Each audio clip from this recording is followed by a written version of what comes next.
Buongiorno e buona domenica, ben ritrovati in questa domenica 24 maggio, sono le 12 puntuali come sempre per raccontarvi quanto sta accadendo, è accaduto nelle ultime ore nella nostra regione, una domenica di voto perché insomma lo ricordiamo sono 50 i comuni alle urne in Veneto per eleggere sindaco e consiglio comunale, complessivamente sono chiamati alle urne poco più di 400.000 elettori. I seggi saranno aperti oggi fino alle 23 e domani dalle 7 alle 15. L'eventuale ballottaggio nei comuni con più di 15.000 abitanti si svolgerà il 7 e 8 giugno, un'eventualità che in Veneto potrebbe verificarsi in 7 comuni: Venezia, Castelfranco Veneto, Albignasego e Monselice per la provincia di Padova, San Bonifacio nel Veronese, Arzignano e Lonigo in provincia di Vicenza. A Padova si vota per il rinnovo di 12 consigli comunali, 10 a Vicenza e a Verona, 8 a Belluno, 6 a Treviso, 3 a Venezia e 1 a Rovigo. E con l'appuntamento delle urne torna anche quello con la maratona elettorale di Antenna 3, domani dalle 13:30, l'edizione straordinaria del telegiornale che proseguirà fino a tarda sera con Ring. I risultati, le voci, i protagonisti. I riflettori di Antenna 3 stanno per accendersi sulla sfida elettorale delle amministrative 2026 con oltre 400.000 veneti chiamati alle urne per la sfida del voto che tra i 50 comuni vede Venezia a capofila dell'attenzione generale.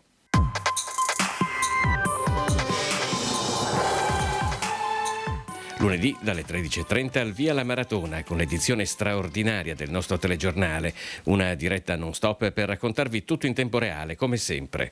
Dall'attesa per la chiusura ufficiale delle urne e i dati dell'affluenza, costante incognita in ogni elezione, allo spoglio dei voti con le sentenze tra promossi e bocciati di questa sfida. I nostri inviati sul campo, gli ospiti in studio con il vice direttore Ferdinando Avarino per commentare e analizzare minuto dopo minuto l'andamento del voto. Allora, buonasera, ben ritrovati con Ring, sono le 21. Una giornata intensa che continua nella prima serata di Ring. Nuovi collegamenti e ancora ospiti fino a tarda sera per approfondire l'esito delle urne, le conseguenze del voto nel panorama politico. Chi vince e chi perde lo saprete su Antenna 3. La maratona sta per partire. Alle 13:30 di lunedì il viaggio comincia. Stiamo monitorando il sito del Ministero per darvi in tempo reale il primo esito, il primo risultato per quanto riguarda l'affluenza alle urne rilevata alle 12, con poi anche il confronto con la precedente tornata elettorale. Appena disponibile questo dato ve lo daremo. Noi adesso andiamo con la cronaca nella Marca trevigiana, con un incidente che è accaduto nella notte, poco dopo la mezzanotte a Resana, in località Santa Brigida. C'è stato un violentissimo scontro tra un'auto e un camion. A bordo dell'auto c'era un ventenne di Piombino Dese, alla guida della vettura viaggiava insieme ad una 24enne di San Martino di Lupari. La vettura appunto si è scontrata per cause ancora in corso d'accertamento da parte dei carabinieri di Castelfranco con la motrice condotta da un 63enne di Trebaseleghe. I due occupanti dell'autovettura sono stati trasportati all'ospedale di Treviso. Il conducente, il ventenne, è in gravi condizioni in prognosi riservata, mentre la 24enne, l'amica, ha riportato lesioni giudicate guaribili in 45 giorni. Il conducente del mezzo pesante si è recato autonomamente al pronto soccorso di Castelfranco Veneto per accertamenti. Sul posto, come detto, sono intervenuti i carabinieri del NOR che stanno ricostruendo l'esatta dinamica del sinistro. Sono stati richiesti accertamenti tossicologici sul conducente dell'autovettura, mentre il conducente del mezzo pesante è risultato negativo ai controlli alcolemici. Sul posto anche i vigili del fuoco provenienti dal distaccamento di Castelfranco che hanno provveduto a liberare dalle lamiere i due giovani rimasti incastrati nell'abitacolo dell'auto.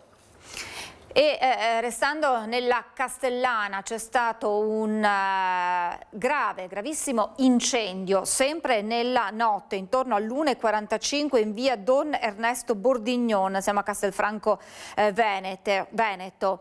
Le fiamme sarebbero partite da un furgoncino parcheggiato all'esterno dello spazio che attualmente è occupato dalla cooperativa agricola produttori Castellano. Le fiamme hanno interessato appunto 2 veicoli della cooperativa parcheggiati sotto una pensilina in legno. Le fiamme si sono poi propagate ad un magazzino comunale adibito a deposito materiali per eventi, in particolare per il Palio di Castelfranco, e anche alla copertura dell'edificio sulla quale era installato un impianto fotovoltaico andato completamente distrutto. I fumi hanno inoltre interessato il punto vendita alimentare della cooperativa che è attualmente momentaneamente inagibile in attesa delle operazioni di bonifica disposte dagli organi competenti. Le operazioni di spegnimento sono andate avanti per tutta la notte e si sono concluse solo intorno alle 7 di questa mattina. Fortunatamente nessuno è rimasto coinvolto, nessuno è rimasto ferito. I danni però sono davvero molto ingenti e sono in corso di completa quantificazione dai primi accertamenti tecnici eseguiti sul posto dai vigili del fuoco e dai carabinieri che stanno ora indagando. L'evento risulterebbe verosimilmente di origine dolosa, ma le indagini sono appunto ancora in corso.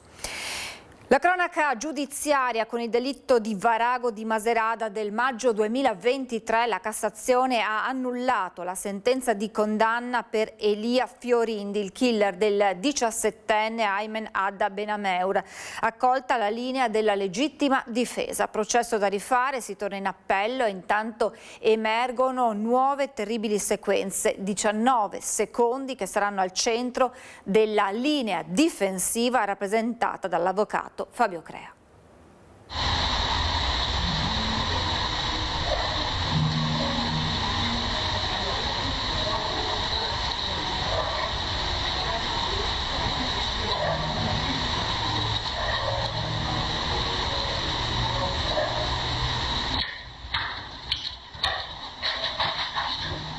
19 secondi che tornano in aula con tutto il loro carico di dolore e violenza. È tutto da rifare il processo a carico di Elia Fiorindi, il trevigiano di 21 anni condannato per l'uccisione del 17enne Aymen Adda Benameur l'11 maggio del 2023 a Varago di Macerata. La Cassazione ha infatti accolto il ricorso della difesa, annullando la sentenza a 10 anni di reclusione e rispedendo il caso dritto al secondo grado di giudizio. Nella sostanza la Corte di Cassazione ha detto, lo leggeremo nella motivazione, ma dal dispositivo già si comprende, ha detto che gli elementi che ho messo in evidenza nel ricorso e che erano stati sottovalutati da parte della Corte d'Assise d'Appello devono essere invece rivalutati ai fini della valutazione della invocata legittima difesa. Già legittima difesa, questa la linea di Crea, corroborata dalle terribili sequenze della colluttazione tra Aymen e Fiorindi, immagini per buona parte inedite e riprese da un sistema privato di videosorveglianza. 19 secondi tra l'aggressione iniziale e il momento in cui Fiorindi, non riuscendo a sottrarsi al trattenimento importante di Adda, ha estratto il coltello per cercare di uscire appunto da quella presa che lui da subito ha considerato come una presa pericolosa, vista la minaccia del coltello, per la sua incolumità fisica. Per Crea pochi dubbi, è la vittima che avrebbe iniziato a mettere le mani addosso a quello che poi si è rivelato il suo killer. Nelle immagini si vede il 17enne tenere in mano un oggetto. Fiorindi sin da subito ha affermato che quello fosse un coltello. A me pare di tutta evidenza che si tratti di un coltello, non soltanto per la credibilità delle dichiarazioni del Fiorindi, ma perché nessun altro tipo di oggetto si sarebbe potuto impugnare in quel modo. Strumento di intimidazione, lo definisce Crea, senza dubbio un coltello, poi mai più ritrovato, azione quindi alla quale è seguita una reazione. Il coltello del Fiorindi era nella sua tasca destra e lui lo ha estratto 19 secondi dopo l'aggressione. Per Crea a questo punto deve scattare la scriminante, la condotta delittuosa va esclusa alla radice, si punta alla soluzione come accaduto nel recente passato per l'assistito Franco Battaglia nel caso del delitto di Anica sul Piave, uno tra i tanti innegabili successi processuali. Ovviamente uno stimolo sempre più importante per continuare in questa professione che non sempre è facile ma che riserva particolari soddisfazioni. Nel breve periodo per Fiorindi, ora in carcere, si pensa a una misura meno restrittiva. Su questi 19 terribili secondi si gioca, anzi si rigioca, la nuova partita.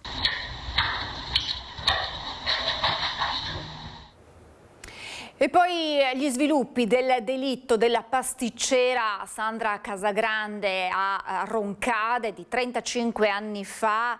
Parla il nipote della vittima, DNA, prova non cancellabile, ora bisogna spiegare il perché, ha raccontato ai microfoni di Cristian Arboit. Il nuovo indagato Paolo Gorghetto continua a optare per il silenzio.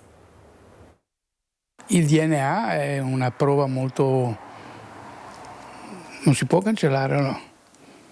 Se tu eri là in quel momento, spiegami perché.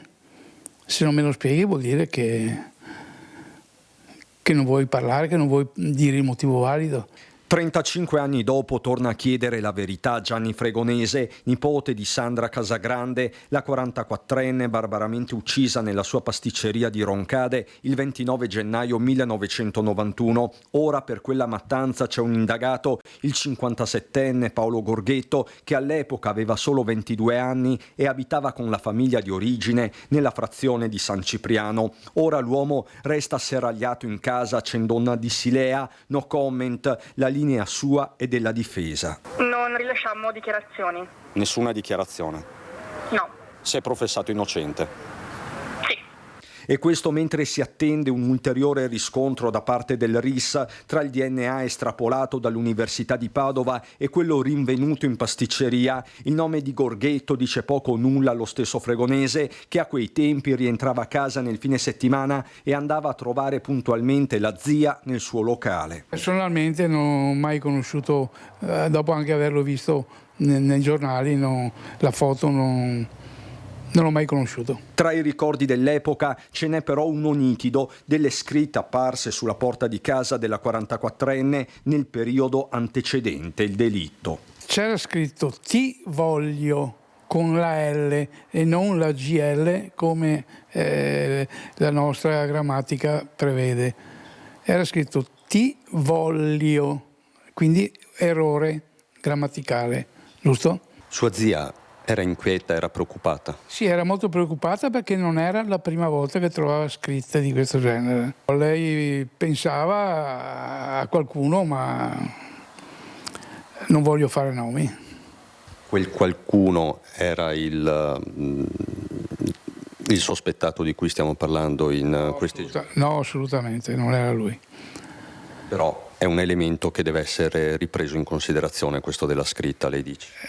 Non si può riprendere in considerazione, non esiste più.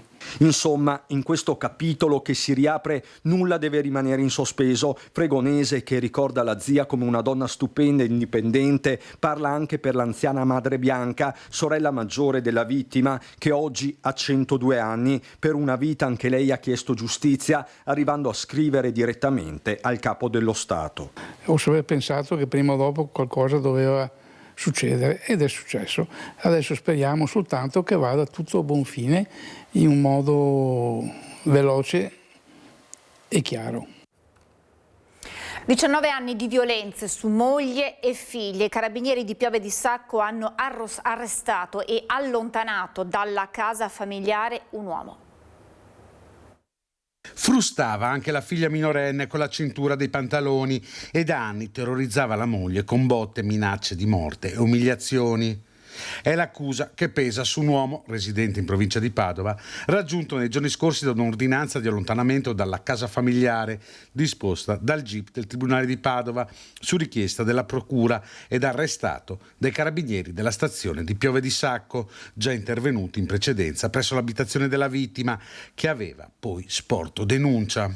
Secondo l'accusa, i maltrattamenti sarebbero iniziati quasi 20 anni fa, nel 2007, aggressioni fisiche, minacce, insulti, quasi sempre con l'uomo in stato d'ebbrezza, consumati regolarmente davanti alla figlia, anche quando era ancora bambina. Tra gli episodi più gravi contestati, un tentativo di soffocamento della moglie con un cuscino, minacce con una forchetta puntata sotto il mento e nell'agosto scorso un tentativo di strangolamento che aveva costretto la donna ad abbandonare la camera matrimoniale e a dormire sul pavimento del piano superiore.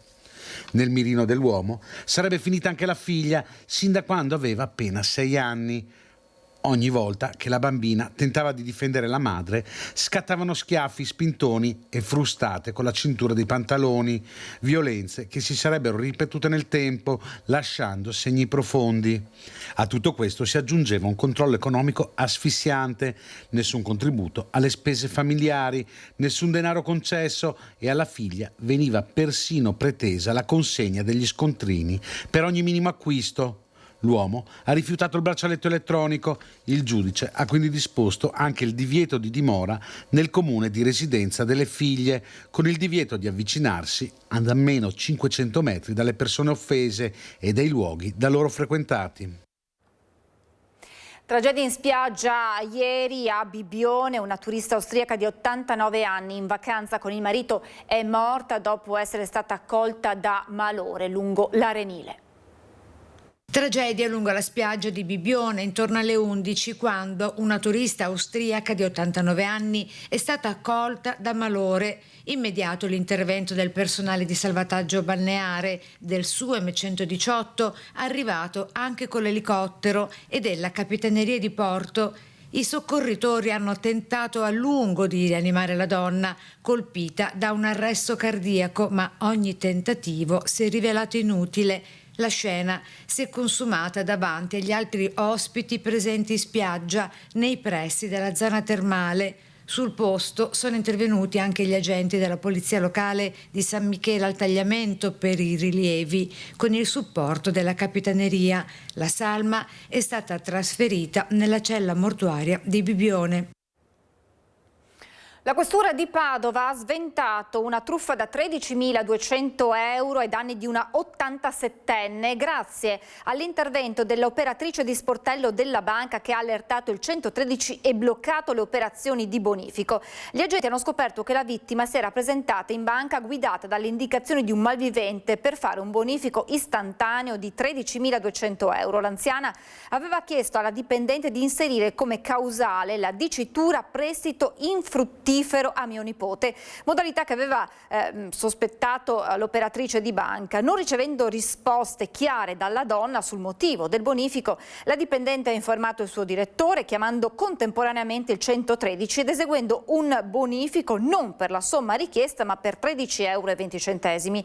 L'anziana prima ha lasciato lo sportello, poi si è ripresentata chiedendo di ripetere il bonifico ma con la somma che aveva indicato. I poliziotti hanno quindi accertato che la vittima aveva ricevuto un messaggio con una richiesta di autorizzazione di pagamento e un numero da contattare nel caso non fosse lei a voler effettuare il pagamento indicato, ed una chiamata successiva nella quale un uomo si presentava come maresciallo e le chiedeva se in casa avesse oro, gioielli o denaro contante da consegnargli e le chiedeva inoltre di effettuare appunto il bonifico per oltre 13.000 euro. Scoperto il raggiro, gli agenti hanno messo a conoscenza la vittima della truffa bloccando l'operazione bancaria. Il questore di Padova, Marco Dorisio, ha voluto incontrare la dipendente dell'istituto bancario ringraziandola personalmente dell'intervento, evidenziando come proprio su questo tema è ormai avviata una collaudata collaborazione tra polizia e ABI proprio per la prevenzione di queste truffe.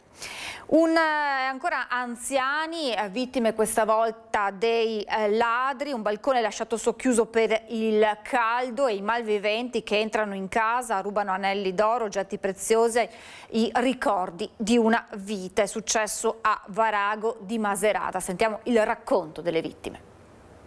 Io ho pianto subito, avevo la tachicardia e dopo ho detto pazienza, dai, siamo qua.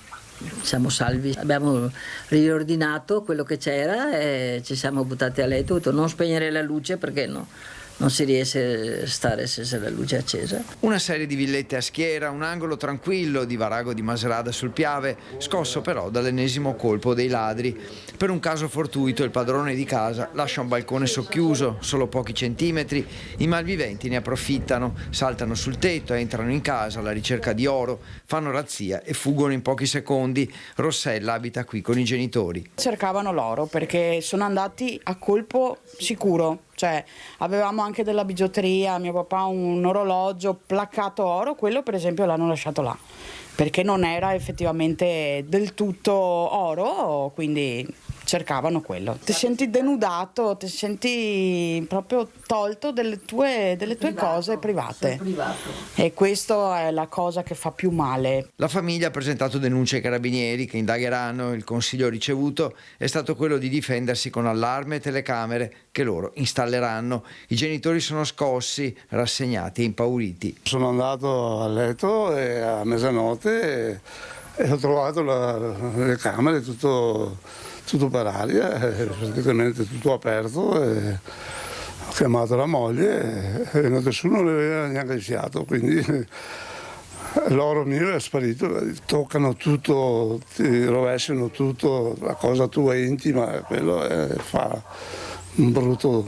Quando ho visto il cofanetto sopra il comò, là mi sono reso conto che è sparito tutto. Era sparito tutto e c'era tutte cose, scatoline, scatolone sopra il letto e si saranno cadute sopra il letto. No? Ogni volta che vado di sopra è una cosa che mi prende qua perché non trovo quello che avevo. Nessuno tra i vicini ha visto o sentito qualcosa. Tempo fa i ladri qui avevano iniziato a smontare un balcone, poi erano stati messi in fuga, mentre di recente l'abitazione di fronte, con telecamere e allarme, è stata comunque svaligiata. C'era anche un anello di una mia nonna materna e quello è una cosa affettiva che non te la ridà nessuno. Lasciamo la cronaca, apriamo una finestra sull'estate che ormai è di fatto esplosa, almeno meteorologicamente. Vediamo se è esplosa anche per quanto riguarda il turismo. Andiamo lungo le spiagge del nostro litorale, prese d'assalto già nella giornata di ieri. Si segnalavano code lungo le strade per arrivare a Jesolo. Capiamo qual è la situazione, capiamo anche quali sono le previsioni per l'estate vacanziera, non solo meteorologica, alle porte, alla luce di quello che sta accadendo tra voli che sono in forse e turisti che molto probabilmente scelgono proprio le mete a chilometro zero per quest'estate. Lo facciamo con Pierfrancesco Contarini, presidente dell'associazione Jesolana Albergatori. Buongiorno Presidente, grazie per essere con noi, soprattutto perché sappiamo essere delle giornate molto intense anche per lei. Grazie quindi doppiamente per essere con noi. Grazie a voi tutti. Indubbiamente giornate importanti, giornate di sole, giornate dove Jesolo veramente è stata presa d'assalto, anche grazie al fatto che comunque siamo nel periodo della Pentecoste. Dopo un'ascensione piena di pioggia abbiamo avuto questa Pentecoste baciata dal sole, come si suol dire, e indubbiamente la località è piena. È stata piena per il weekend, oggi logicamente c'è un attimo di rilassamento, ma con questo bel tempo sicuramente le previsioni sono più che ottimali. Si sta recuperando, dunque stanno recuperando quelle settimane in qualche modo tra virgolette perse a causa proprio del brutto tempo e quindi immaginiamo che da qui alle prossime settimane le spiagge e Jesolo torneranno a popolarsi di turisti. Sì, indubbiamente abbiamo avuto la scorsa settimana con il brutto tempo, le temperature si erano abbassate, le prime cancellazioni ci sono state, ma poi il tempo si è rimesso verso il bello, come è stato d'altro canto per tutto aprile. Ricordiamo che la località ha aperto già con i primi d'aprile con la Pasqua, il bel tempo della Pasqua, successivamente con eventi importanti come il Festival degli Aquiloni, come l'Ironman, che hanno conosciuto veramente una località completa. Negli alberghi che erano aperti si è registrato sold out. Abbiamo avuto, ahimè, un calo con l'ascensione, un tasso di occupazione che si aggirava intorno al 70%, lo scorso weekend viaggiavamo intorno al 90-95%, per i weekend prossimi, tempo mantenendosi, sicuramente avremo dei tassi di occupazione da sold out, perché ricordiamoci che abbiamo il ponte del 1° giugno e successivamente quello del Corpus Domini, e poi ci auguriamo che la stagione si apra come ogni anno, la vera stagione estiva, con il bel tempo e il tutto esaurito come negli anni scorsi, dove abbiamo fatto sicuramente sia nel 2024 che nel 2025 dei risultati record. Ecco, ci auguriamo di migliorare il 2025 sia dal punto di vista quantitativo ma soprattutto dal punto di vista qualitativo per una Jesolo che vuole diventare una città sul mare aperta tutto l'anno. Ecco, quindi questo caro carburante, questa incognita legata ai voli potrebbe proprio in qualche modo favorire il turismo per quanto riguarda la nostra realtà, quindi le nostre spiagge? Ma sicuramente avremo una clientela aggiuntiva rispetto alla quando la normalità della clientela si sposta in paesi esotici. Quest'anno sicuramente il calo dei numeri dei voli e l'aumento dei prezzi sicuramente, e la guerra che ci auguriamo finisca presto, sicuramente porterà a quello che è un turismo di vicinanza. Però ricordiamoci che Jesolo è un brand tale che al di là di quelli che siano i capovolgimenti della geopolitica, sicuramente ha un appeal tale che il mercato tedesco, il mercato austriaco, i mercati emergenti quali il mercato ceco, lo slovacco, l'ungherese, il polacco gratificano la località come la gratificano sicuramente la clientela italiana.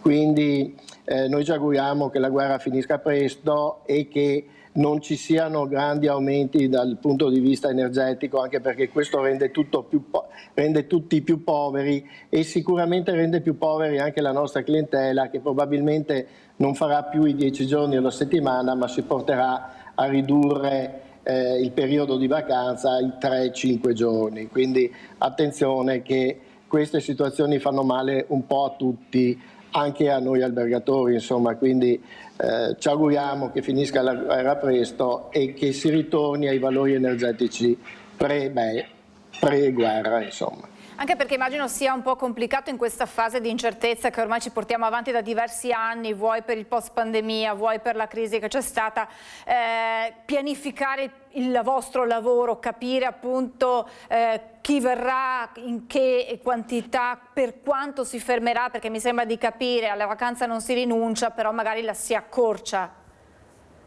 Ma questo indubbiamente, ricordiamoci però che ormai la nostra clientela è una clientela anche fortemente fidelizzata, certo, che prenota anche l'anno prima, forse modifica il periodo di vacanza, ma sicuramente, ripeto, il brand Jesolo è un brand di sicuro appeal, dove anche nuovi mercati si stanno approcciando alla località e quindi sicuramente per i mesi da metà giugno, quindi con la fine delle scuole italiane ma anche delle scuole straniere e quindi l'inizio del periodo di ferie, sicuramente metà giugno, luglio, agosto e anche i primi 15 giorni di settembre, sempre tempo permettendo, vedranno un ottimo tasso di occupazione. Poi ci auguriamo che le nuove stagioni, e quindi dalla metà di settembre a ottobre e tutto il periodo invernale, si abbia la possibilità di lavorare anche grazie ai molteplici eventi che la località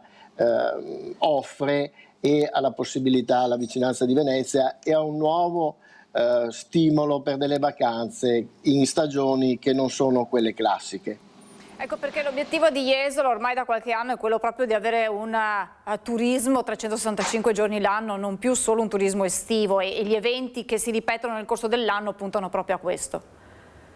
Indubbiamente noi non vogliamo più parlare di stagione estiva, di stagione invernale, ma delle varie stagioni di Jesolo, ognuna con proprie caratteristiche. Sicuramente il periodo luglio-agosto avrà il sole e il mare come binomi vincenti, ma nel periodo della primavera, nel periodo dell'autunno e anche nel periodo dell'inverno la località si presenta con modalità diverse, per un target anche diverso di clientela, ma i ricchi eventi che si effettuano sulla località, la vicinanza a Venezia, la vicinanza con la laguna, quindi i percorsi ciclabili, la enogastronomia, insomma tutta una serie di cose che permettono alla località di vivere anche in periodo autunnale, anche in periodo invernale, e quindi non si parlerà più di una località stagionale, ma noi ci auguriamo che si parli veramente di una città di mare che vive tutto l'anno, probabilmente con numeri inferiori, ma sempre con una qualità di alto livello che garantisca al cliente un'ottima vacanza.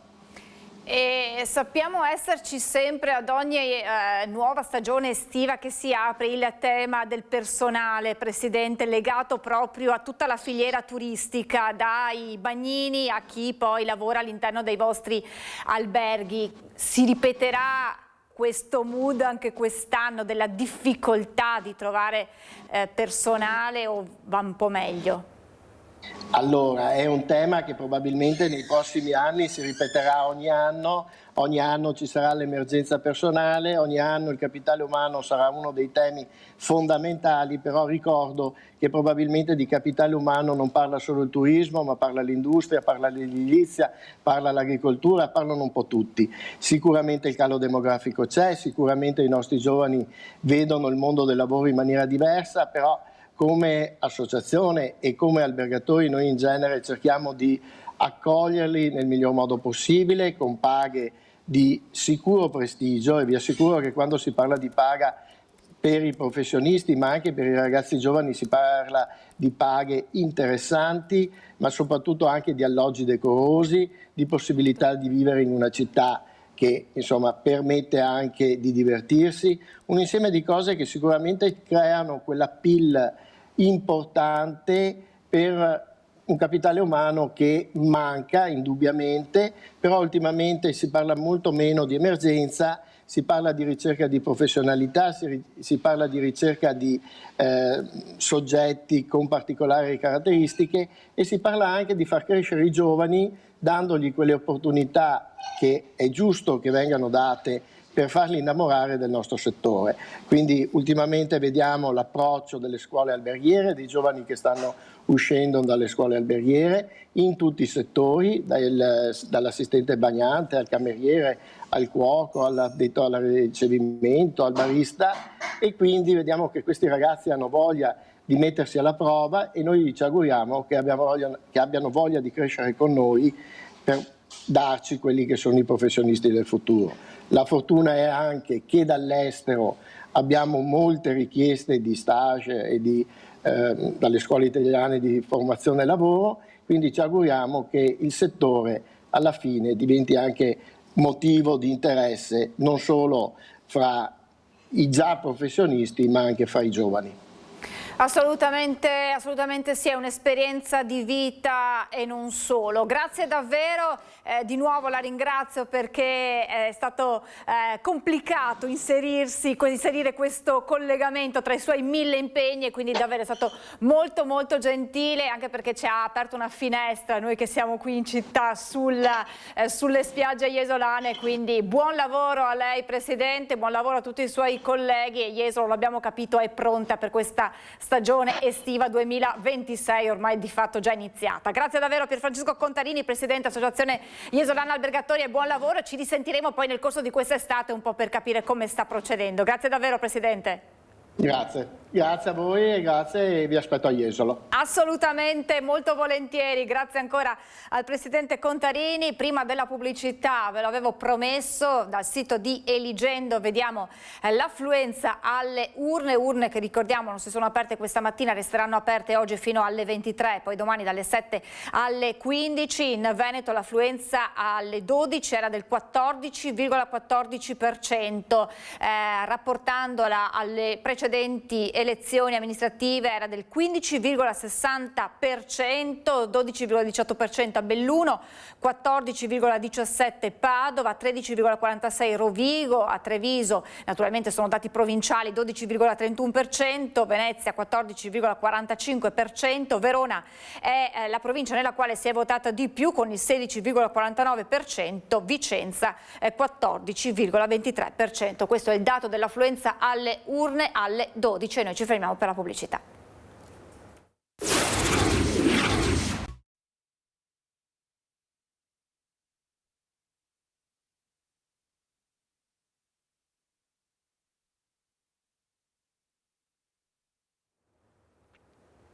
Rieccoci in diretta, parliamo di dipendenze non solo di sostanze stupefacenti ma anche dal gioco d'azzardo. C'è un'iniziativa che porterà alla prevenzione all'interno delle scuole, tra i banchi di scuola, proprio per far capire ai ragazzi quelli che sono i rischi e guidarli anche e soprattutto nell'uso corretto della rete, perché quando si parla di dipendenze del gioco d'azzardo tra i giovani si parla proprio di gioco d'azzardo online, ma poi apriremo a un discorso più ampio sulle dipendenze e sul rischio delle nuove droghe sintetiche. C'era stato un convegno qualche settimana fa a Treviso proprio sulle droghe, sull'uso delle sostanze stupefacenti, e l'allarme droghe sintetiche è un allarme molto forte nella nostra comunità, soprattutto tra i giovanissimi. Tutto questo insieme al direttore del CES di Treviso, Marco Possagnolo. Buongiorno direttore, grazie davvero e buona domenica. Grazie, buona domenica. Direttore, partiamo da questa vostra iniziativa legata al gioco d'azzardo. Il termine tecnico è gambling, perché si parla di gioco d'azzardo online, che è quello che è più facile forse per i giovani che ormai sono molto tecnologici. E innanzitutto vorrei partire dal perché avete deciso di portare la prevenzione a scuola. Significa che c'è preoccupazione rispetto a questo tra i giovani?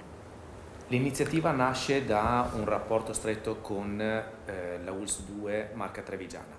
È un'iniziativa dell'ULSS che coinvolge anche gli enti del terzo settore.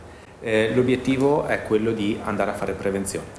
Il gioco d'azzardo è una problematica che esiste. A volte viene spesso sottovalutata o anche normalizzata.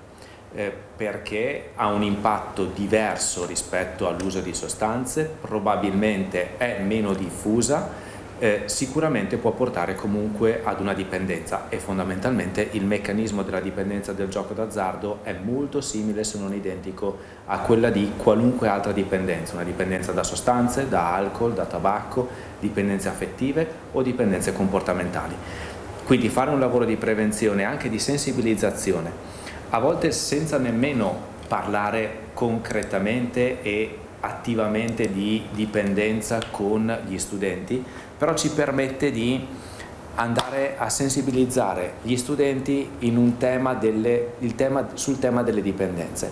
Quindi diventa importante questo aspetto, perché ci permette di entrare in classe, di fare prevenzione, di incontrare i ragazzi giovani.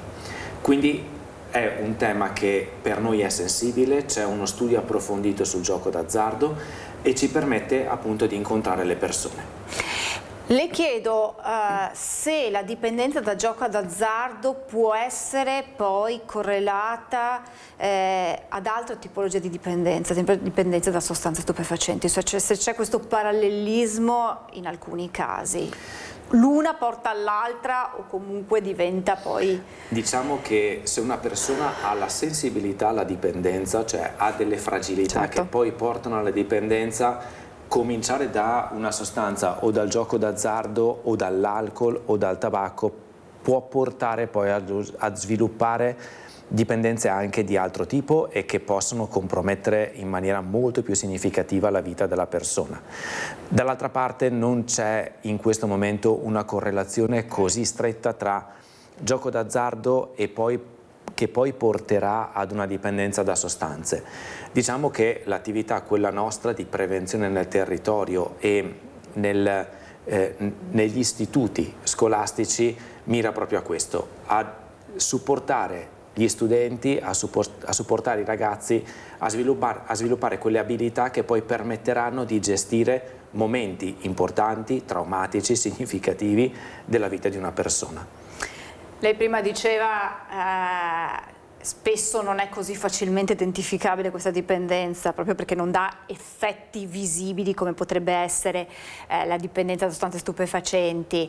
Questi incontri sono rivolti ai ragazzi, mi viene da chiedere se forse bisognerebbe fare uno step successivo e coinvolgere anche le famiglie perché riescano a rilevare qualche segnale, qualche allarme che potrebbe poi far capire che c'è questa tipologia di dipendenza. Intanto do qualche numero: ci saranno 6 operatori coinvolti, 10 istituti superiori della provincia di Treviso che hanno aderito all'iniziativa, 28 classi partecipanti per un totale di 560 studenti e studentesse incontrati dal CEIS da dicembre a marzo. Che le chiedo prima della domanda precedente, l'età di questi ragazzi, si va dalla prima superiore alla quinta? Quindi... Prima superiore e quinta superiore. Okay. Abbiamo visto che gli istituti, le scuole chiedono che l'intervento, e pensiamo che sia opportuno, inizialmente venga fatto terza, quarta e quinta, perché forse prima i ragazzi sono un pochino troppo giovani e bisognerebbe, anzi no, bisogna strutturare gli interventi in modo diverso, proprio per un'età diversa. Le chiedevo appunto se forse anche le famiglie dovrebbero essere in qualche modo educate in tal senso, in generale su tutto il tema delle dipendenze. Ecco. Diciamo che il contesto nelle dipendenze e probabilmente anche in termini generali ha una rilevanza estremamente significativa. Ha una rilevanza sia nel poter supportare le persone nel gestire momenti problematici della vita, ma anche importanza nel dare importanza agli eventi, come nel normalizzare. Se facciamo un parallelismo con l'alcol, l'alcol è normalizzato. Il gioco, senza pensarlo come gioco d'azzardo, ma il gratta e vinci, il Superenalotto, viene normalizzato. È normale bere un bicchiere di vino, come è normale grattare un gratta e vinci. Questo diventa o è un problema? Probabilmente no, se rimane confinato. Il contesto è necessario che sia sensibile però a cogliere quelli che possono essere dei segnali della persona che possono portare a dei problemi in futuro. Quindi sì, noi coinvolgiamo i professori, i docenti che si rendono disponibili li coinvolgiamo perché pensiamo che loro vivono quotidianamente con i ragazzi all'interno delle proprie lezioni e dei propri istituti, e cerchiamo anche di dare la possibilità con degli sportelli che rimangono aperti, dove le persone, le famiglie possono anche rivolgersi per chiedere eventualmente un supporto. Quindi la famiglia è importante, decisamente sì, come anche tutto il tessuto sociale attorno, partendo dalla scuola, perché il progetto è indirizzato all'interno delle scuole, ma dall'altra parte è necessario che venga costruita una rete per tutti gli interlocutori significativi dei ragazzi che possono vivere quotidianamente delle esperienze importanti, significative e che possono rimanere all'interno della persona e anche creare dei cambiamenti che a volte vengono vissuti in maniera emotivamente impattante. Questo del gioco d'azzardo è un aspetto del vasto mondo delle dipendenze. Tra l'altro, per la prima volta all'Assemblea Mondiale della Sanità dell'OMS a Ginevra, Villa Maraini Croceros Italiana ha portato il tema delle dipendenze da inserire nella copertura sanitaria universale, cioè le dipendenze fanno parte a tutti gli effetti della sanità, dell'attenzione sociale che una società deve adottare, e che arrivi all'OMS dà il senso del problema. Assolutamente. Generalmente il pensiero comune è che una persona dipendente, se l'è cercata, l'ha voluta e basta un po' di buona volontà per poter uscire da una dipendenza. Noi tecnici sappiamo che la volontà è importante, ma non è e non può essere l'unico movimento che porta poi ad un cambiamento. È una patologia. È una patologia, nel momento in cui diventa una dipendenza ci sono aspetti psicologici ma anche aspetti biologici della persona, e devono essere biologici e anche culturali e sociali. Tutte queste aree della vita devono essere presi in carico da professionisti, proprio perché non può essere soltanto la persona dipendente che ha un problema di dipendenza che riesce ad uscire da sola dalla dipendenza. C'è bisogno di professionisti, c'è bisogno di un tessuto sociale e culturale che supporti la persona. Per quello sì, è necessario, lo è, ed è importante che l'OMS lo rafforzi questo rapporto con gli aspetti sanitari, perché è importante sapere che è una patologia. Non è soltanto la buona volontà che può far uscire una persona da un problema, perché è necessario, come diceva lei, che venga coinvolta la persona, ma anche le persone prossime, attorno alla famiglia, i compagni, le compagne e i compagni di vita delle persone che hanno un problema, perché anche loro vivono una problematica portata direttamente magari da un membro della famiglia, ma viene vissuta da tutta quanta la famiglia. Allargando il tema delle dipendenze, è inevitabile non parlare di sostanze stupefacenti con le nuove sostanze stupefacenti che ci sono sul mercato. Oltre alle droghe che siamo comunemente abituati ormai da anni a sentire, ci sono le nuove droghe sintetiche.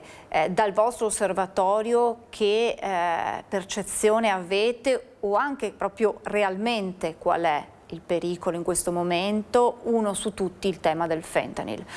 C'è chi dice non è ancora arrivato, c'è chi dice sì, è già arrivato. Che risposte diamo, direttore? Partiamo dall'ultima sua domanda. Certo. Il fentanyl, sappiamo, è tenuto sotto controllo, nel senso verificato. Effettivamente, parlando anche con il Dipartimento delle Dipendenze, in questo momento non c'è una presa in carico di persone che hanno come problema principale il fentanyl. Il problema fentanyl c'è, è necessario che noi operatori siamo attenzionati e dobbiamo stare molto attenti alla possibilità che abbia uno sviluppo dilagante il fentanyl. In questo momento, se io penso ad esempio alle nostre comunità, non ci sono persone che inserite per un problema di fentanyl. Il fentanyl può essere usato insieme ad altre sostanze come sostanza da taglio, sono sceso un pochino troppo nel tecnico magari, però può essere utilizzato. Non ha ancora uno sviluppo, almeno a Treviso, così importante e una diffusione così importante da creare un allarme. Sappiamo che ci può essere, dobbiamo stare attenti e pronti. Cioè, per tradurlo, c'è? Cioè, sì. Viene usato, ma sì. non è diciamo così, una sostanza stupefacente prevalente, no, rilevata nelle persone che sono assistite dalle varie realtà. Esattamente, Okay. Questa è la situazione Il lavoro attuale. è quello di prevenire che si arrivi a questo. Sì, esattamente. Come si fa a prevenire? Con una prevenzione anche a volte con il limitare i danni. Quindi assistere le persone che potrebbero, anzi che stanno usando sostanze stupefacenti, quindi con gli operatori di strada, per cercare di fare in modo che vengano assistite il prima possibile. Dall'altra parte c'è un lavoro anche con le forze dell'ordine che è necessario per cercare di fare in modo che il fentanyl non arrivi in maniera massiccia. Quindi con i sequestri, con un lavoro anche di sensibilizzazione delle forze dell'ordine su questo tema. Forze dell'ordine che sono attenzionate. Faccio soltanto un esempio: abbiamo fatto la settimana scorsa un incontro con le forze dell'ordine, con il rappresentante degli istituti scolastici, con il Dipartimento delle Dipendenze, sull'osservatorio delle dipendenze a ULS 2 Marca Trevigiana. Ed è importante che le istituzioni si uniscano per osservare e cercare anche poi di dare una risposta ai problemi che emergono. È facilmente reperibile? Come tutte quante le sostanze. Se una persona vuole trovare una sostanza, la trova. Non è così difficile trovare una sostanza stupefacente come non è difficile trovare altre situazioni che possono poi portare all'uso. Bisogna conoscere i canali e, ripeto, purtroppo non è così difficile riuscire a trovare sostanze stupefacenti. Per quanto riguarda le altre droghe sintetiche? Le droghe sintetiche sono la nuova frontiera che ci stiamo trovando di fronte, sicuramente sì. Non dimentichiamo la chetamina, è stato un problema esiste ancora il problema della chetamina, ci sono le sostanze chimiche che ora hanno un impatto molto rilevante, soprattutto per le fasce di età basse. Cioè 15, 16, 17, 18 anni. La possibilità che le persone arrivino ad usare sostanze stupefacenti, anche sostanze sintetiche, ad un'età sempre più giovane c'è. Gli effetti che vengono ricercati sono quelli di distacco dalla realtà. Il bisogno di sentirsi capaci, di sentirsi sufficientemente pronti ad affrontare qualunque tipo di problema che la vita mette di fronte. Quindi ci sono le droghe sintetiche, sì, è un problema che sta emergendo in una delle nostre comunità, che è quella che accoglie le persone con una fascia di età più bassa, quindi 18-30 anni più o meno. I ragazzi arrivano con problemi legati all'uso di sostanze sintetiche anche importanti, quindi vuol dire che hanno un uso da 2, 3, 4 anni di sostanze sintetiche e anche con problematiche legate alla salute mentale che purtroppo stanno emergendo. Quindi sono persone evidentemente fragili, trovano un tessuto sociale e culturale non favorevole e si trovano poi a dover rispondere ad un problema di dipendenza e di fatica di gestire la propria vita.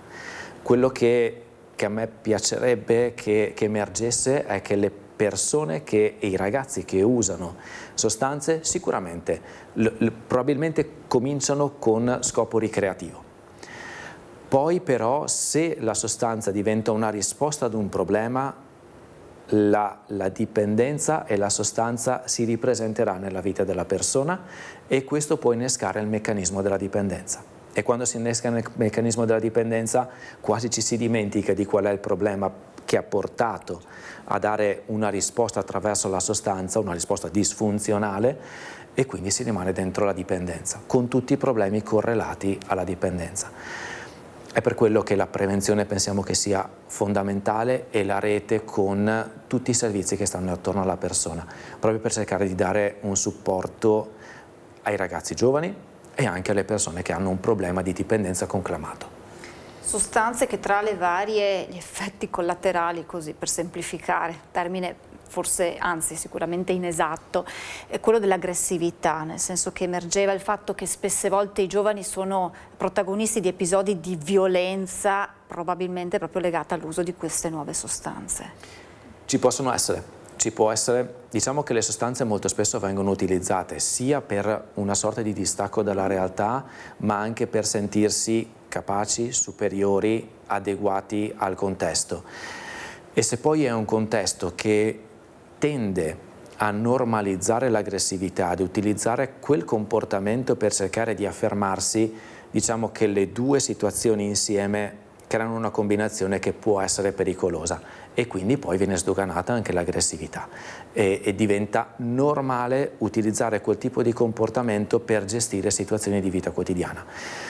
È un problema, credo che l'attenzione che dobbiamo porre è di vedere che le sostanze possono accentuare alcuni meccanismi che magari ci sono anche prima. E quindi l'attenzione va posta sia nel prima sia nel post, nel senso del dopo l'uso che cosa succede. E quindi la parola d'ordine è assolutamente, quando si parla di prevenzione in generale, prevenzione, quando si parla di dipendenza in generale, prevenzione è la parola d'ordine per evitare che poi questo uso anche ludico, ricreativo, poi possa portare a ben altro. Bisogna evitare che si arrivi a quell'uso ludico della sostanza stupefacente. Sì, bisogna il più possibile evitare l'uso ludico o perlomeno dare gli strumenti alle persone perché riescano a gestire le proprie difficoltà, non a gestire la sostanza. La sostanza ad un certo punto non è gestibile, prende il sopravvento. Dobbiamo arrivare un pochino prima, dobbiamo fare in modo che le persone riescano ad affrontare i propri problemi o le proprie fragilità aumentando le proprie abilità, aumentando le proprie competenze come persone. Un contesto sociale che le supporti in questo, perché poi altrimenti dobbiamo arrivare noi operatori delle dipendenze, perché le fragilità poi vengono mascherate o divengono prevalenti tutte le conseguenze dell'uso di sostanze o di una dipendenza in generale. Grazie davvero a Marco Possagnolo, direttore CEIS di Treviso, grazie per averci raccontato di questa iniziativa nelle scuole, ma grazie anche per averci aiutato a capire un po' di più di queste nuove droghe e insomma il messaggio a tutti quanti, a chi ci sta guardando, è quello di fare attenzione e di chiedere aiuto, ecco, chiedere aiuto nel momento in cui c'è uno stato, un disagio, qualsiasi tipo sia il disagio, proprio per evitare poi di incontrare sulla propria strada queste sostanze o qualsiasi tipo di situazione che possa portare ad una dipendenza. Grazie davvero direttore. Grazie a voi. E noi ci vediamo per la pubblicità tra poco.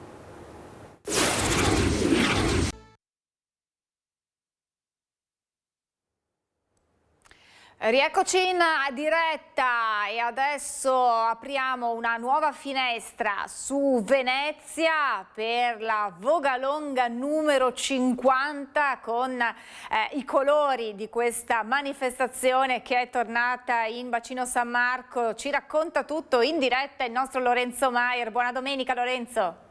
Buongiorno Francesco, buona domenica a te e ovviamente a tutti i nostri telespettatori che ci stanno seguendo. Una splendida giornata di sole qui a Venezia, come dicevi, e un appuntamento immancabile, quello della Vogalonga, che fa parte della cultura, della storia, della tradizione cittadina e anche della socialità. Tutto si è svolto, si sta svolgendo in modo perfetto. Alle ore 9 di questa mattina il classico colpo di cannone ha dato il via a questa sorta di regata, possiamo chiamarla così, anche se il termine non è del tutto confacente, nel senso si tratta di una manifestazione non competitiva, non c'è un ordine di arrivo, non c'è per intenderci una classifica, ma c'è una partecipazione corale di tantissime persone. L'obiettivo di questa manifestazione, che venne ideata nel 1975, come ricordavi, quest'anno si festeggia il 50° compleanno, quindi una data storica da celebrare. Nel 1975, perché ci fu, come ricorderete, l'interruzione per il Covid. Comunque 50 edizioni sono state fatte. L'obiettivo di questa giornata, che porta in laguna tantissime barche a remi, 9.802 sono i rematori, questi i numeri ufficiali, 2.282 imbarcazioni, ma soprattutto 28 nazioni partecipanti. Questa manifestazione, dicevamo, è nata nel 1985 per richiamare a Venezia l'importanza della delicatezza della città, dell'andare in laguna con barche a remi in modo rispettoso per contrastare il moto ondoso, che pensate un po' già nel 1965 evidentemente faceva parlare e discutere. Negli anni ha mantenuto questo obiettivo, ovviamente, cioè quello di richiamare la fragilità della città, l'importanza di andare per barche a remi, anche a diffondere magari ai giovani l'importanza della voga, ad esempio. È cambiata un po' pelle, perché se nelle prime edizioni c'era una partecipazione quasi esclusivamente dei veneziani, come sappiamo poi negli anni c'è anche stato purtroppo lo spopolamento della città, e oggi la manifestazione è diventata un appuntamento internazionale, perché sono in maggioranza gli stranieri quelli che vi partecipano, anche se i veneziani ovviamente ci sono e tengono duro, insomma ci sono veneziani, ma c'è anche una grandissima partecipazione soprattutto dall'estero, quindi è diventata un appuntamento, un evento anche di socialità, di promozione della città, ma ricordiamo appunto che gli obiettivi sono quelli importanti di richiamare una lotta al moto ondoso, un'attenzione per la città. Ecco, furono un gruppo di visionari cappeggiato da Gallo Rosa Sarva a volere questa iniziativa, che si è poi diffusa e ha mantenuto sempre una torlotura. Oggi al compianto di Gallo Rosa Sarva è succeduto il figlio Antonio, con un gruppo di importantissimi volontari che tiene in vita questa manifestazione che fa parte della città.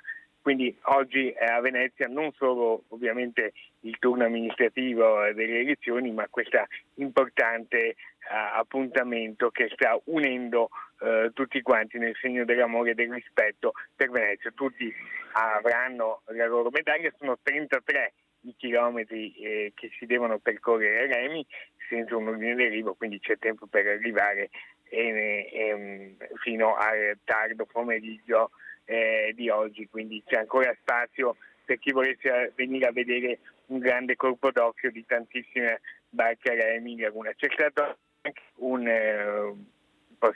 un piccolo contrattempo, un piccolo disguido. Una barca a remi ha cominciato a imbarcare acqua a Saccafisola in mattinata ed è stata prontamente soccorsa dal personale a CTV, che è riuscito a trarre in salvo gli occupanti senza conseguenze. Una bella giornata, ecco.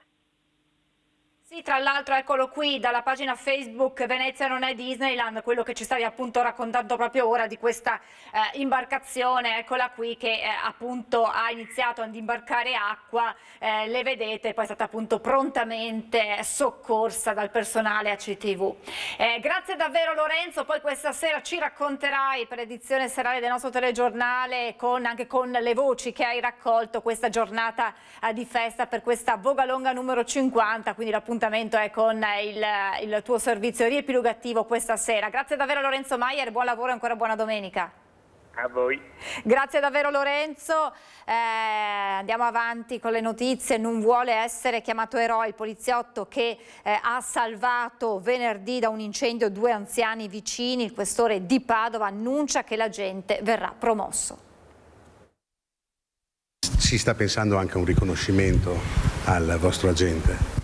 Sicuramente lo proporrò per il riconoscimento relativo a una progressione in carriera e anche perché gli venga così una proposta per la concessione anche di una onorificenza. Questo è l'annuncio del questore di Padova Marco Dorisio, l'agente Manuel Domingo Geremia, che ha salvato la vita a 2 anziani a Torre di Quartesolo in provincia di Vicenza. Sarà premiato? Un eroe silenzioso lo ha definito, ricordando i tanti poliziotti che hanno perso la vita per aiutare gli altri. Mi piace definirlo, il gesto da eroe silenzioso, ma non solo lui. Gli eroi silenziosi sono tutti quanti, tutti quei cittadini che quotidianamente si alzano, quindi con loro agire improntato alla legalità, al rispetto delle regole, alla solidarietà, all'altruismo, danno il loro contributo silenziosamente. Manuel Domingo Geremia però si schermisce. Ho fatto solo il mio dovere, dice. Nella sua azione per salvare i vicini dalle fiamme, fondamentale il supporto della sua famiglia. È stato proprio un attimo in cui mi sono girato e proprio dal balcone ho visto l'interno della mia camera da letto, dove c'era la mia compagna che teneva in braccio mio figlio. E in quel momento lì, vedendo i suoi occhi e immaginando di essere il suo eroe anche solo per un istante, mi ha dato quella forza di riprovarci per ritornare dentro a prendere il Bortolaso, perché sennò non sarebbe più uscito. Uno scenario preoccupante quello in cui si è trovato Geremia.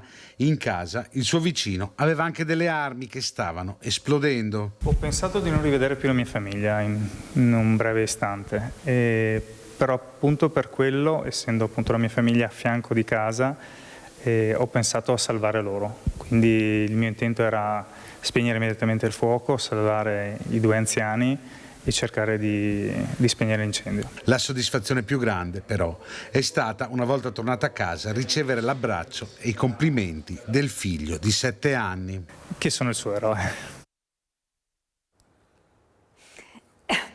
E con queste parole di questo poliziotto che non vuole essere chiamato eroe, noi ci fermiamo qui con questa prima edizione, ma vi lascio in quest'ultima parte alla rubrica Percorsi, dove i protagonisti si raccontano. Quello di oggi è un racconto carico di emozioni e di spunti di riflessione. A scandirci il proprio percorso personale è Donaldo Danieli, uno tra i parroci che hanno fatto la storia di questi ultimi decenni della diocesi di Treviso, insegnante al Canova e al Pio X, parroco di Ponzano Bolzano, motore delle prime iniziative di accoglimento e integrazione degli immigrati. Nell'intervista con il nostro Lucio Zanato ci offre la sua esperienza umana e pastorale sulla vita, la fede e sulla speranza. Allora ascoltiamo questo racconto raccolto da Lucio Zanato. Intanto ringrazio Tony Esposito e Francesca Pezzo in regia, e dopo questo spazio dei percorsi ci sarà la replica alle 13:45 di Agricoltura di sera. Ma intanto l'intervista con Donaldo Danieli raccolta da Lucio Zanato, e io intanto vi ringrazio.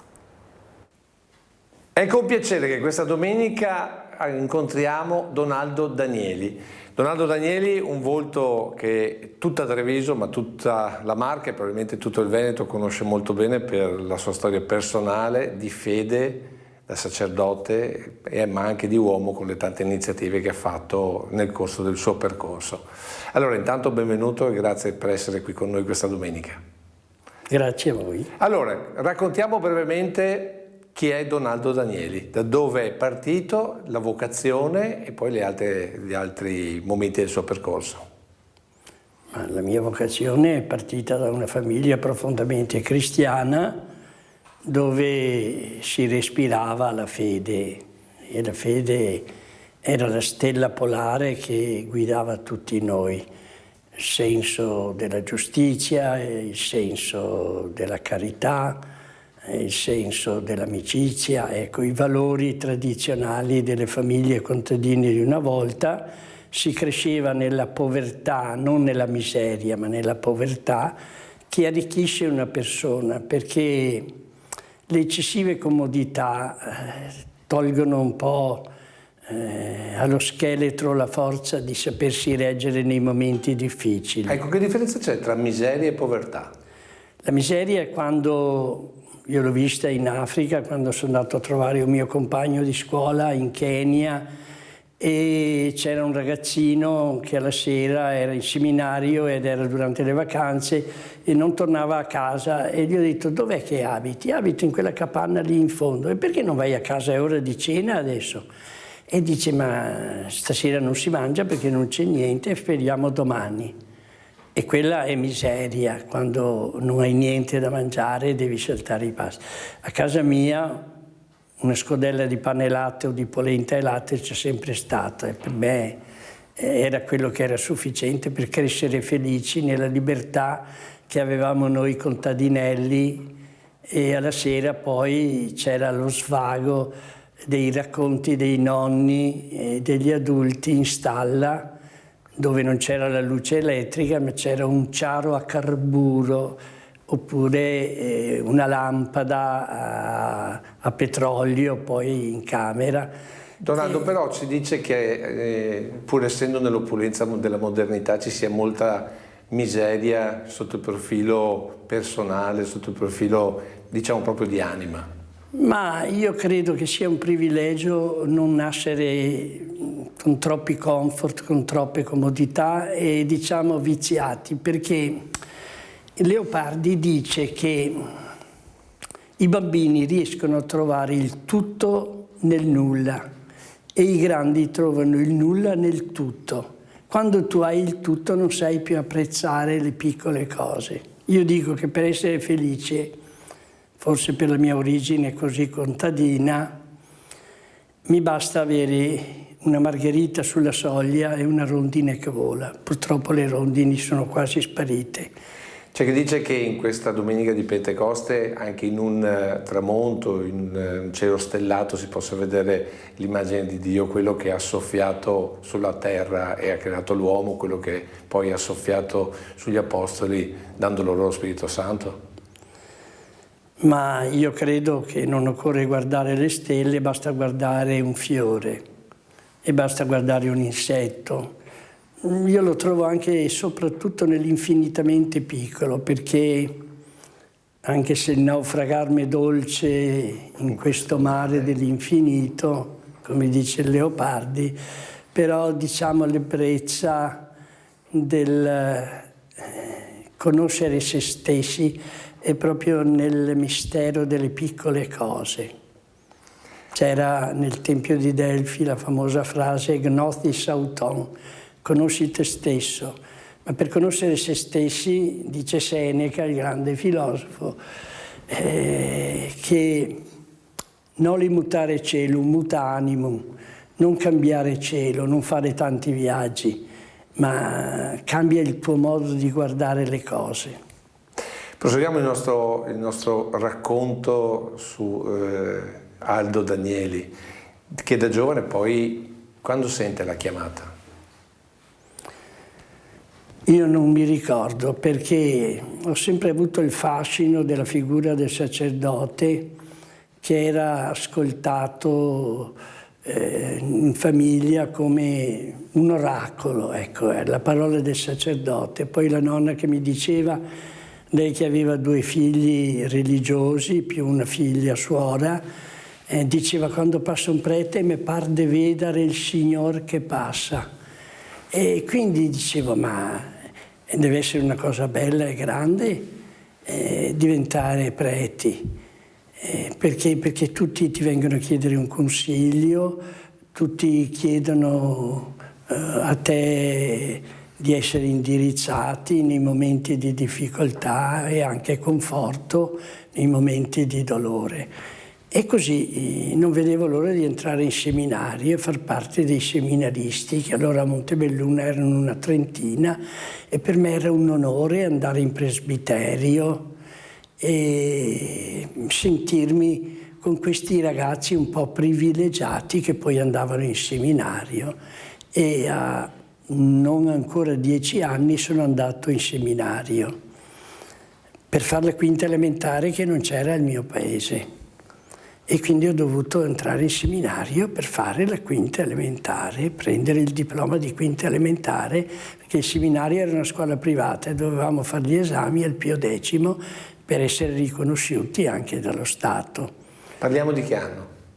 E il 18 ottobre del 48 sono entrato in seminario, partito da Montebelluna con un cassone, con un asinello. Alle 3 del mattino siamo partiti, perché non c'erano altri mezzi di trasporto, ecco, del cassone che avevamo, perché come fossimo andati all'estero, andare in seminario bisognava portarsi. È la prima volta che ho dormito su un materasso, perché noi avevamo il paillon, il pagliericcio, ecco. 1948 era appena finita la guerra? Era appena finita la guerra, sì, era finita la guerra, dove mio papà era morto, io non ho conosciuto il papà. E una cosa che ricordo di solito è che mio papà è morto in Albania il 28 gennaio del 41, e morendo, me lo ha riferito il cappellano militare che l'ha assistito e che poi io ho conosciuto quando sono diventato sacerdote a Piacenza, morendo ha detto: sono sposato da 3 anni, ho 2 bambini a casa, e si è sfilato alla fede e ha detto: la mandi a casa a mia moglie. Poi ha preso, era il Pino della divisione Giulia, ha preso la corona che aveva in tasca e ha detto: questa è per i miei bambini. E ricordo che mia mamma, siccome non avevo compiuto ancora 10 anni e in seminario non c'era riscaldamento, era freddo, dovevo passare l'inverno, mia mamma non voleva che andassi perché ero troppo piccolo ancora, e mi ha detto: beh, insomma, sei solo, però questa è la corona che ha mandato tuo papà a casa quando è morto a 28 anni e mezzo, sotto una tenda a Tepelena in Albania, e prendi la corona del rosario. Ecco, mi ricordo, io credo che quella corona del rosario sia stata un po' la mia compagnia che mi ha accompagnato, tant'è vero che eravamo 39 bambini, io li ricordo tutti, ho anche la fotografia della mia quinta elementare, e sono arrivato dopo i 14 anni regolari da solo. Io credo che c'era una stella in cielo che mi guidava. Beh, sicuramente. E io credo che i nostri cari, dice una poesia, i nostri cari ci camminano d'accanto quando se ne sono andati in cielo. E non li sentiamo, tanto hanno il passo leggero e non parlano, troppo il mistero che i grandi occhi abbaglia. Io ho questa sensazione che viviamo nel mistero dell'infinitamente piccolo e dell'infinitamente grande, ma soprattutto siamo prigionieri del tempo e abbiamo sete di eternità, io credo. C'è questa nostalgia di infinito e di eterno nel cuore di ogni uomo. E questa nostalgia si riesce, come dire, a controbilanciare con la fede? Ma direi che hanno ragione di dire che la fede è un rifugio. Può essere l'oppio dei popoli, avrebbe detto una persona molto, molto nota. Però è anche vero che la fede è fondata sulla speranza, è intessuta di speranza. E se uno non ha la speranza è un disperante, è un disperato. Quindi io credo che fosse un'illusione, però se questa illusione è come un sogno meraviglioso, e va bene, perché privarci di questo sogno? Però ci sono dei segnali importanti, Papa, ad esempio oggi con Pentecoste un segnale che appartiene alla storia, più che alla fede pura, diciamo così, intoccabile. Ma i dubbi di fede sono logici, perché la razionalità ti porta a dubitare. Questi li hanno avuti Santa Teresina del Bambino Gesù, Santa Teresa di Calcutta, morendo, tremavano perché dicevano: ma vado incontro a un mistero, vado incontro a un mistero, a un qualcosa di ignoto, questa è la verità. Quindi la ragione ti blocca un pochino. Poi è come nell'amore, nessuno si sposa con calcoli razionali, si sposa quando il vento, questo soffio del vento dell'amore arriva e uno si innamora. L'innamorarsi è una specie di follia, una specie di pazzia, ma provvidenziale. Guai se non vivessimo nell'adolescenza questo momento, diremo, dove mettiamo da parte la razionalità e ci lasciamo trasportare dal cuore, perché solo il cuore ha le ali, la ragione io non credo che abbia le ali. Possiamo dire che lei si è innamorato di Gesù Cristo?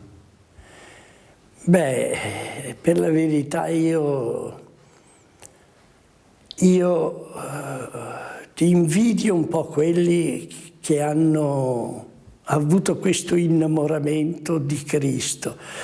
Io ho avuto questa simpatia, ma innamorato proprio nel senso umano del termine, non credo, per cui credere per me riesce sempre difficile. E ogni mattina dico: Signore, ad auge mihi fidem, Signore, aumenta la mia fede, perché ho bisogno di avere questa fede, non posso vivere senza la fede, perché altrimenti sarei, come dicevo prima, un disperato. Questo è un po' il mio vivere adesso che sono, direbbe il Manzoni, alle 23:15, perché a 88 anni uno sente vicino il traguardo, sente vicina la meta. E naturalmente c'è sempre un po' di timore, di tremore, perché nessuno ha visto. Ecco, diciamo nel mese mariano, e oggi è una benedizione di una persona che si chiamava Mariano, e l'ultimo funerale che ho fatto era di un altro Mariano, e siamo nel mese mariano. E io credo, questa è una mia teoria, che siccome abbiamo bisogno di prove per credere, il Signore non ce le vuol dare, perché altrimenti la fede non sarebbe più fede. Substantia rerum sperandarum, et argumentum non parventium, dice la definizione di San Tommaso. Ovvero perché... Sostanza di cose sperate e argomento delle non parventi, così la traduce Dante nella Divina Commedia, la fede. Ecco, italiano. Insomma, il fondamento della nostra fede è nella speranza che ci sia qualcos'altro. Ecco, io credo senza vedere. è il sogno, insomma, che abbiamo dentro di noi, che noi accogliamo e diamo valore, insomma, e lo mettiamo a fondamento addirittura del nostro vivere. Ecco, cosa ha provato il giorno in cui è proprio stato ordinato sacerdote? Perché un conto di seminario... Io ho scritto una frase, non sono più io che vivo, è una frase di San Paolo, ma è Cristo che vive in me. E allora, rimanendo in San Paolo, è inevitabile la frase: ha combattuto una buona battaglia? Pugnam pugnavi, adesso ormai cursum consumavi. E c'è San Paolo che dice fidem servavio, ho combattuto la mia battaglia, ho corso la mia corsa, ho conservato la fede. E allora io dico, un po' di fede ancora ce l'ho. Una fede che è un lucignolo, se volete, fumigante, però che arde ancora, ecco, è quella che mi dà la forza di essere ancora attivo, perché ho insegnato fino all'anno scorso, poi ho delle attività pastorali molto semplici, perché sono in una casa di riposo che presto la mia assistenza delle persone anziane, ricche di saggezza e povere, diciamo, di risorse umane, ma ricche di affetto, perché è lì che io scopro, più che in due fidanzatini che si sbaciucchiano, che scopro il vero amore. Quando vedo, ogni domenica dico messa al mattino alle 10 nella casa di riposo di Santa Bona, e vedo delle spose o dei mariti che vengono a trovare le loro mogli anziani e con tanto affetto se li accarezzano. È lì che io ho scoperto il vero amore. Quindi l'amore non è fisicità, ma è unione tra due anime? Ma diceva un poeta cosiddetto maledetto, Arthur Rimbaud, poeta francese, diceva: ho preso la bellezza sulle ginocchia e sono rimasto deluso. E io credo che non ci sono traguardi umani che noi raggiungiamo e che ci appaghino pienamente. Quando arriviamo ad avere qualcosa, perdiamo la poesia della cosa. Tutto qui ci viene da dire, tutto qui, anche le cose che abbiamo sperato e sognato da bambini, il giocattolo, poi la bicicletta, poi la moto, e poi sono tutte cose che ti deludono perché ti lasciano indifferenti e dicono no, ma qui non trovo la ricchezza, perché la ricchezza la devi trovare dentro di te, l'ebbrezza vera la devi trovare nel momento in cui ti trovi magari solo a guardare le stelle o a guardare un fiore. Oppure a pensare a Dio. Ma a dirti la verità, io queste esperienze mistiche ancora non le ho, aspetto di provarle in paradiso. Però pensare a che cos'è, chi è Dio e dov'è Dio, quando poi ti vedi l'universo intorno è inevitabile quasi, come quando si vede una cosa piccolissima, no, così quando si vede l'universo direi intorno. Che quando tu fai delle opere di bene e aiuti una persona, allora ti senti felice. Questa è la felicità, di veder felici delle persone. E l'odio è esattamente la cosa, la gioia di veder soffrire le persone. È questo l'odio che porta alla guerra, no? Mentre la felicità vera tu la scopri quando semini amore e nasce il fiore del sorriso di una persona che tu hai beneficato. E allora, chiudendo questa nostra chiacchierata, perché potremmo andare avanti per ore e il nostro tempo sta già finendo, dovendo cercare di, come dire, dare un messaggio a chi sta cercando la fede, da sacerdote ma anche da persona, da essere umano, dove puntare i propri occhi, dove accendere la propria lampada?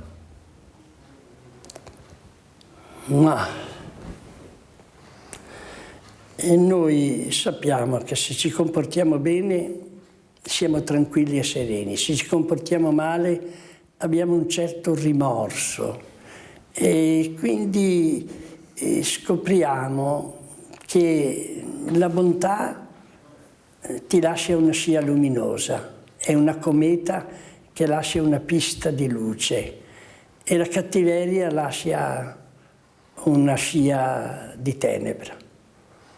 E quindi non saprei, è una scelta personale, c'è chi sceglie di essere agnostico, di non credere e di camminare nella nebbia.